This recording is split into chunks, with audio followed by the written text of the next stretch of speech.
আজকে আমার প্রিয় দর্শক বন্ধুরা যে টোটকাটা আমি নিয়ে এসেছি সেই টোটকাটা আপনারা জানেনই। এটা একটা মহা শক্তিশালী বশীকরণের টোটকা। যে কোনো কাউকে আপনারা এই টোটকা দিয়ে নিজের বশীভূত করতে পারবেন। জয় মা তারা। আমার প্রিয় দর্শক বন্ধুরা, আশা করি মায়ের কৃপায় আপনারা সবাই খুব ভালো আছেন, সুস্থ আছেন, সুখে শান্তিতে আছেন। তো আজকে আমার প্রিয় দর্শক বন্ধুরা যে টোটকাটা আমি নিয়ে এসেছি সেই টোটকাটা আপনারা জানেনই। এটা একটা মহা শক্তিশালী বশীকরণের টোটকা।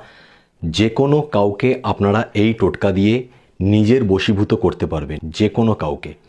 স্বামী স্ত্রীকে, স্ত্রী স্বামীকে, প্রেমিক প্রেমিকাকে, কিংবা প্রেমিকা প্রেমিককে, কিংবা আপনি আপনার কোনো বন্ধুকে হয়তো দীর্ঘদিন ধরে ভালোবাসেন, সে আপনাকে পাত্তা পর্যন্ত দিচ্ছে না, সেরকম বন্ধুকে, কিংবা হতে পারে আপনি বহুদিন ধরে চেনেন, আপনার পরিচিত এমন কোনোজন ব্যক্তি যে আপনাকেও চেনে। আপনাকে যদি না চেনে, তাহলে কিন্তু আমি আবার বলছি, আপনাকে যদি না চেনে সেরম ব্যক্তির উপরে